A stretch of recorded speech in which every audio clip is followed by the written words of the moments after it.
Most drivers don't realize this yet, but a brand new driving law just went into effect. And if you're driving the same way you did last year, you could already be breaking it. Not tomorrow, not next month, right now.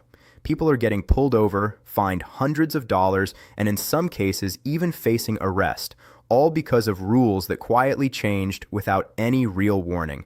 And according to recent surveys, more than half of drivers have no idea these changes even exist. That's the scary part. You don't get a warning for not knowing the law, you just get the ticket. And there's one rule in particular, number 4, that's catching more drivers off guard than any other, with penalties so steep that a single mistake can ruin your entire year.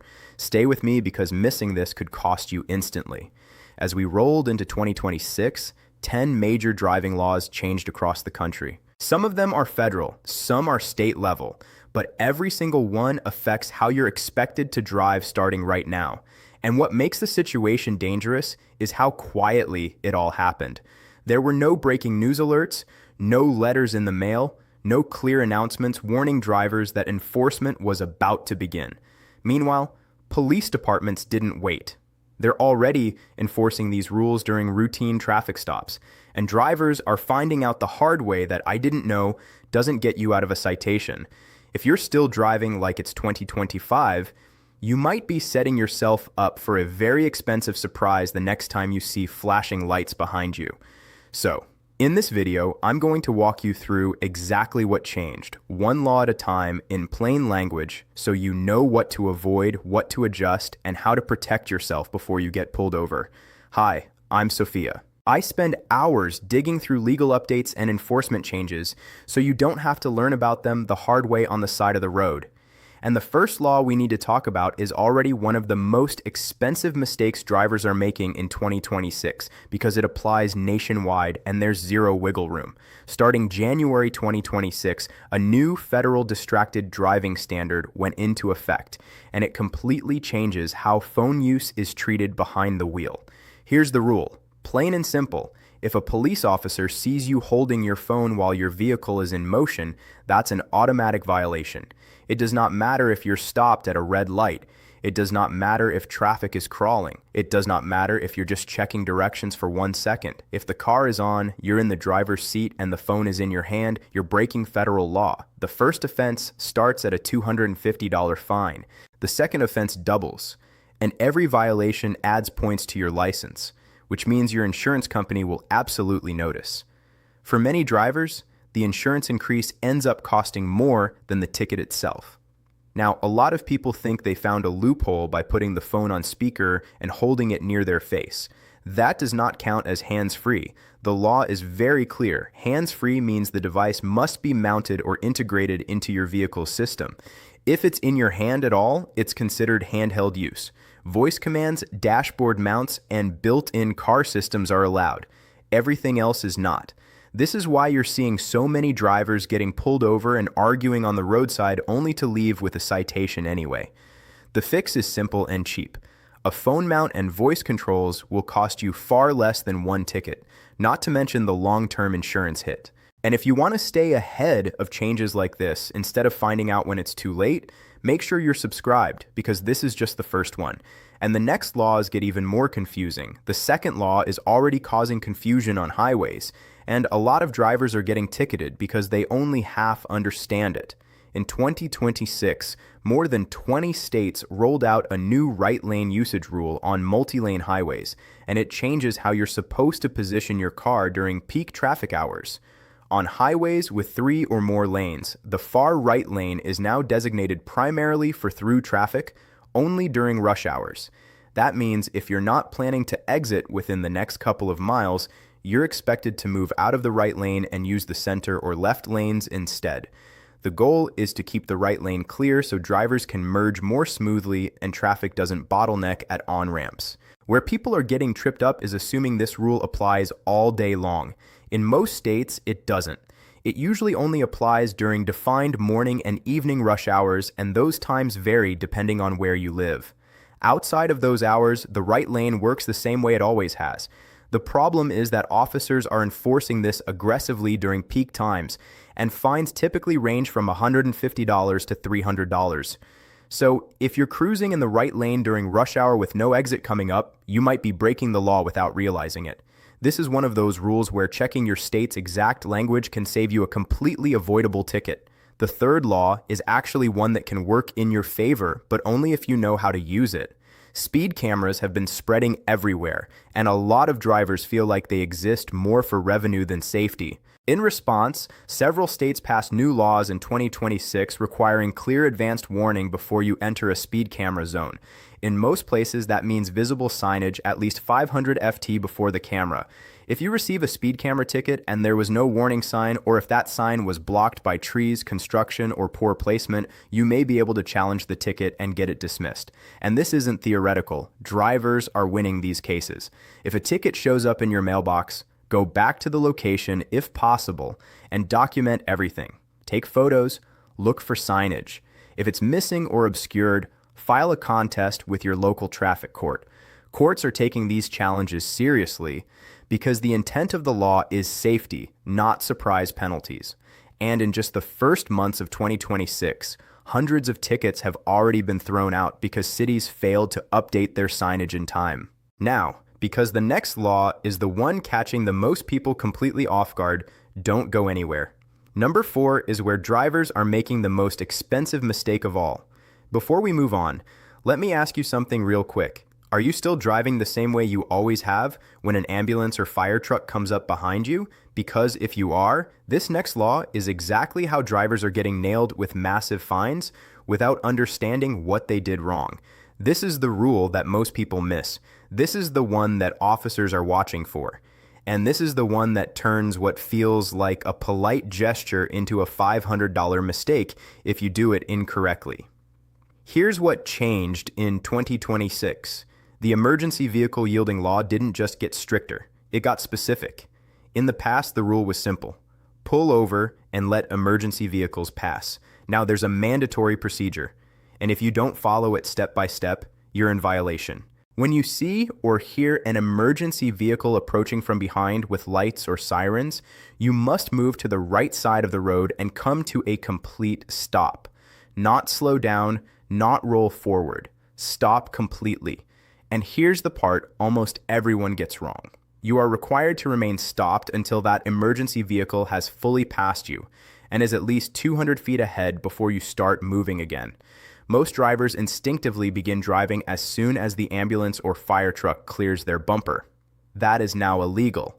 200 FT is more distance than most people think. On a highway, it's roughly 4 to 5 car lengths. Another way to picture it is about 2-3 the length of a football field. Officers are actively watching for drivers who move too soon, especially in busy traffic corridors. The penalty is serious. In many states, the fine starts around $500, and mandatory traffic school is often included. The reason lawmakers cracked down this hard is because too many secondary accidents were happening when drivers re-entered traffic too quickly and collided with emergency vehicles or other cars reacting late. So the new rule is simple but strict. Pull over. Stop completely. Wait until the emergency vehicle is clearly far ahead, then proceed carefully. Remember this one because it's the fastest way to turn a good intention into an expensive citation. The 5th law is one that a lot of drivers don't think applies to them until it suddenly does. If you drive an electric vehicle or you're even considering buying one, this change matters. In 2026, many cities and states made it officially illegal to park in an EV charging spot unless your vehicle is actively charging. And it goes further than most people realize. Even if your car is plugged in, once it reaches a full charge, you're on the clock. Most places now allow only a short grace period, usually 10 to 15 minutes, to move your vehicle. After that, you can be ticketed for occupying the space. Fines typically start around $100 and can climb higher in areas with high EV demand. Enforcement is no longer just random either. Some charging stations have sensors that notify parking enforcement when a car is fully charged, and in other areas, drivers report violations through dedicated apps. The solution here is simple. Use your vehicle's charging notifications or set a timer on your phone so you know exactly when charging finishes. These rules aren't just about penalties. They're meant to keep chargers available for everyone, but if you ignore them, the fine is very real. The sixth law is one that has parents furious and drivers shocked because it dramatically expands when school zone rules apply. For years, most drivers learned that school zones were enforced during narrow windows, usually early morning and mid-afternoon. In 2026, many states changed that completely. School zone hours were expanded to cover before-school programs, after-school activities, and extended pickup times. In some areas, that means enforcement as early as 6 miles in the morning and as late as 6 miles in the evening. And here's the part that really hurts. The fines have doubled. Speeding in a school zone now often starts at $500, and points on your license are mandatory. In certain states, going more than 15 miles per hour over the school zone limit can even be charged as a criminal offense, not just a traffic violation. That can mean court appearances and potential jail time. The reason for the crackdown is sobering. Data showed that many accidents involving children were happening outside traditional school hours, during activities and staggered pickups. So now, if you see a school zone sign, you need to slow down and stay alert. Even if it's early morning or early evening, those flashing lights may still be active, and the consequences of ignoring them are severe. Before we continue, a quick legal note. Everything you're hearing here is for educational purposes only. Traffic laws can vary widely depending on your state and even your city. So always check with your local DMV or a qualified attorney if you need advice for your specific situation. That said, knowing these updates puts you far ahead of most drivers on the road. And if this information is already saving you from potential tickets, imagine what you'll learn in the next video, where I break down the most common mistakes drivers make during traffic stops that instantly make officers more suspicious. Make sure you're subscribed so you don't miss that, because those mistakes can turn a simple stop into something much worse. The seventh law deals with dash cams and recording traffic stops.